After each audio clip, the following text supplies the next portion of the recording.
Tout de suite, le club de l'été. Donc, je vous le disais, un auditeur a posé une question à Raphaël Quenard, un auditeur d'Europe 1, et c'est un fidèle auditeur. Et là, c'est une question posée par Jules.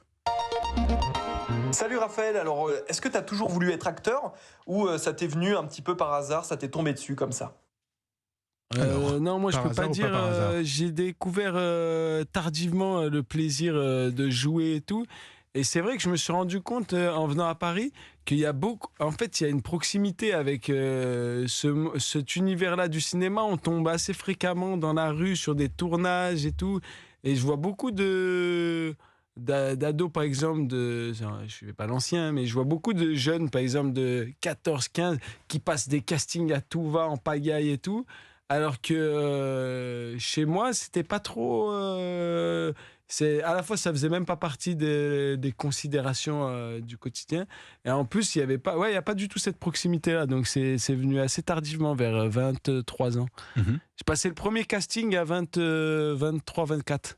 Mais qu'est-ce qui vous a poussé, parce que vous étiez plutôt... Le spectacle, j'ai vu... Non, après, moi, comme je vous dis, j'étais intéressé par le côté spectaculaire de la politique, qui en fait s'est avéré beaucoup moins spectaculaire que ça. Mais il y avait ça qui m'intéressait. Et après, en voyant des spectacles et tout ça, j'ai, par procuration, tu vois, une forme de... Je sais pas si c'est une forme de catharsis, mais je voyais la jouissance que... semblaient éprouver les artistes qui performaient, et je me suis dit, ça a l'air bien.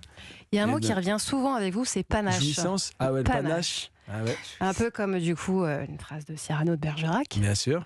Bah, c'est la valeur numéro 1, moi je trouve, parce que si c'est la chose qui m'enchante au quotidien et qui me met le plus grand nombre d'étoiles dans les yeux, c'est de voir quelqu'un qui fait preuve de flamboyance, de panache, qui va, comme le fait Yannick, comme le fait des personnages de cinéma souvent, mais à des gens qui ont une jolie dose de panache dans la vie également. On parlait de Bernard Tapie au début, c'est quand même une des incarnations du panache national. Mm-hmm.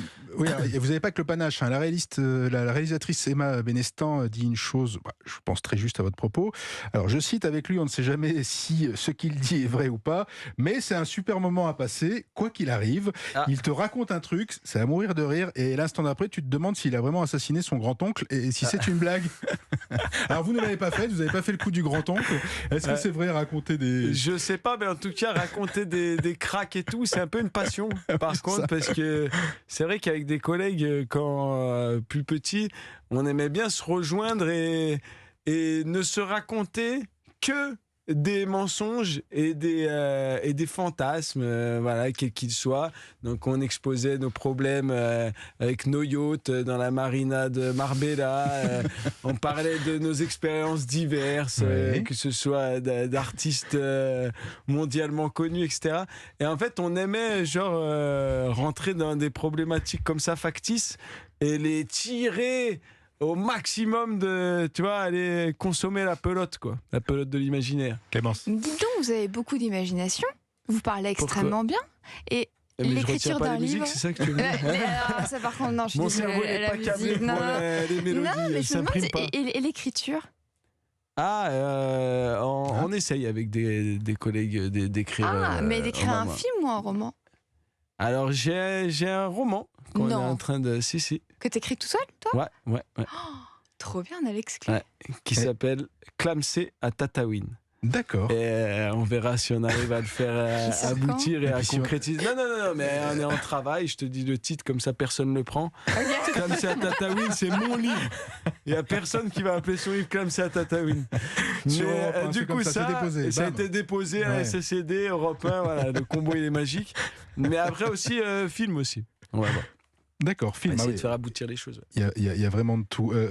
Il vous arrive de vous prendre pour un réalisateur d'ailleurs quand vous êtes en tournage? Non, ça je sais pas, ça a été dit dans une interview, mais je trouve que le propos il a été complètement dénaturé.